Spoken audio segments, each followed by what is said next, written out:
For more information about today's show, call our home hotline at 1-900-740-4400. It's 60 cents a minute. And now here's Sarah. We're going to be talking about the M word with Linda Lavin. I know we'll get a kick out of that. Of course, she's the star and executive producer of Room for Two, and we're going to ask you to call with your questions about menopause. The number to call is 213-520-5000. It's a long-distance call, and this is for the Eastern and Central time zones. And welcome, Linda Lavin. Thank you, Sarah. Thank you. Now, why is it that you decided to do a whole episode on menopause? Well, because I'm in the process of going through menopause, and I have made a decision, at least at this moment and up until this day, not to take estrogen. So my symptoms are right out in the open, which means I have heat flashes in front of people, and I turn bright pink and then burst into sweats, and people look at me strangely, and I have to let them know I'm not having a heart attack and I'm okay and I'm not sick. And also because I was in a lot of denial about it when it first happened, and you start sometimes with heat flashes. Every woman's experiences are different. But I started with them at night, and so I thought there's too much down in this comforter. This comforter has to go. I can't sleep with the comforter. And I did that for several months until I finally thought, maybe, well, I don't think so. I'm fine. And then I starred in Gypsy on Broadway, and I'd go on stage and do the first 3 scenes and come off having had 12 hot flashes and had no makeup on. My makeup man would look at me and say, "What happened to you?" It just all oh, yeah. So I said, I have the flu. This is the flu, I have the flu, and I have to get on the antibiotics. So I was in a lot of deep denial about it because we don't know anything about it, and our mothers went through it silently, and their sisters went through it silently, and we haven't networked, so I didn't know anything. And finally, I decided that this must be it. I must be in the process of menopause. So I decided on Room for Two we should do a show about it, and I could give my experience to the writers and they could write. And we very much replicated a lot of my own experience on the show. Can we show a clip, oh, please, real quickly, yes, of this episode dealing with Linda's character going through menopause? Yes. Listen, I think you ought to get to a doctor and talk to her about menopause. Well, see, I would never say anything like that to my mother. Well, this is not something you shouldn't talk about. Of course not. And when it happens, I will talk about it. We'll have one of those European coffee moments and talk and talk and talk. We'll invite people over for mocha mint and menopause. But right now, this is the flu. Oh, boy, that denial. Oh, big stuff. You bet.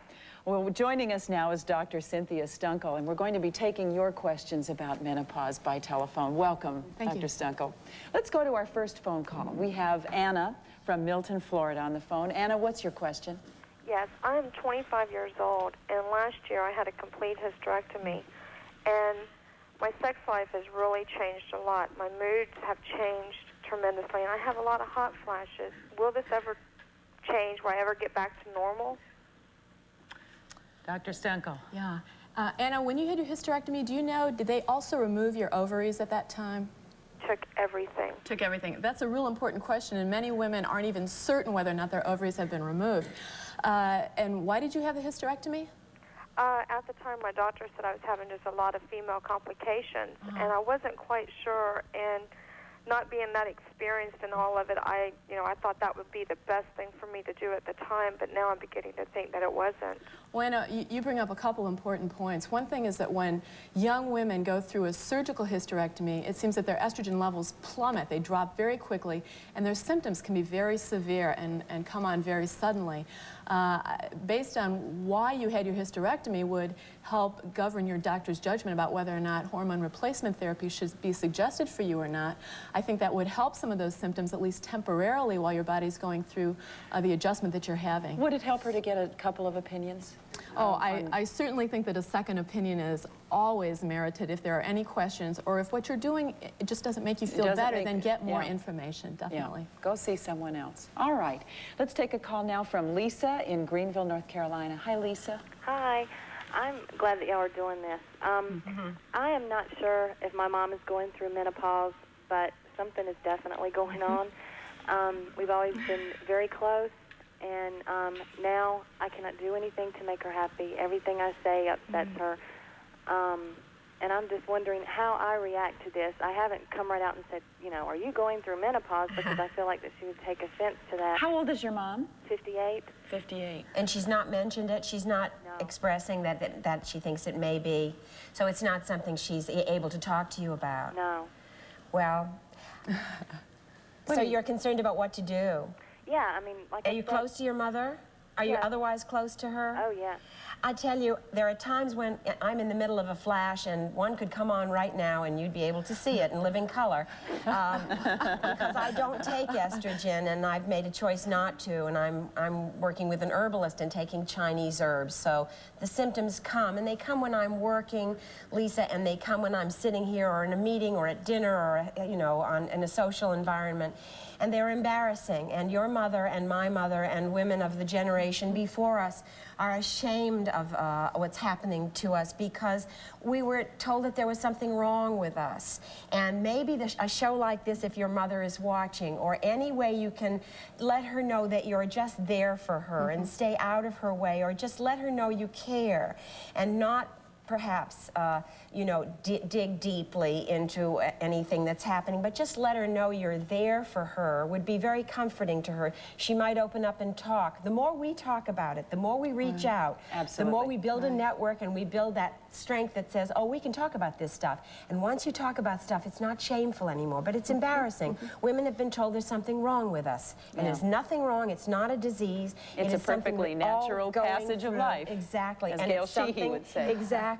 And it's something to be celebrated. So if you can just let her know that you're there. You're there for her. Just sit her down and say, Mom, I've been trying to make you happy. And maybe she'll talk about what she goes through. I get irritable during a flash. I don't have mood swings otherwise. But when a lot of heat comes into your body, it's scary. And there are times when you just want everybody to go away. And you just want a cold bottle of water, as I did on room 2, you know, in you or on your face or something. So maybe you could hand her a bottle of water and just let her know you're there for her. Good luck to you. I just want one thing I think that we need to do for our mothers, if we remember what our mothers did for us when they'd leave those booklets on the table, you're going to be a woman soon. Oh, yes. We do a great job with 10-year-olds, but not such a good job with 50-year-olds. And so maybe now... And being such a youth-oriented society, it is something you wanted to kind of shove away. So there are books and there are magazines, and perhaps leaving those on the dining room table for our mothers to glimpse might be as helpful as some other confrontational things. Okay, Lee is on the phone now from Welsh, Louisiana. Hi, Lee. Hi. I'm just curious. Why did you choose not to take the hormones? I found that they've helped me, but, you know, I still have the flashes. And oh, you do? Yes, I do, occasionally. I'm doing the hormone patch. Oh, I think that's a better method because it bypasses the liver, and I think that's a good idea, from what I know. But you're still having symptoms even with the patch? Yes, but I think it's because I'm guilty of not changing my patches because I tend to forget them. Because they're on your back, right? And you can't see them. It's not uncommonly that hot flashes aren't 100% eliminated at the time of taking estrogen, and I think it's unfair for women to expect that they're necessarily 100% going to be eliminated.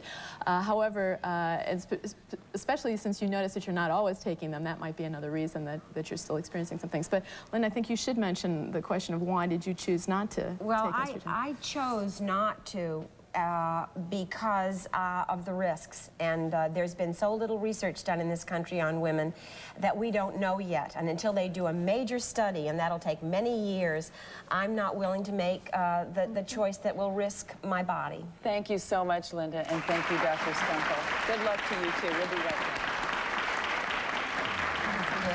I don't know. This home medical segment brought to you by the makers of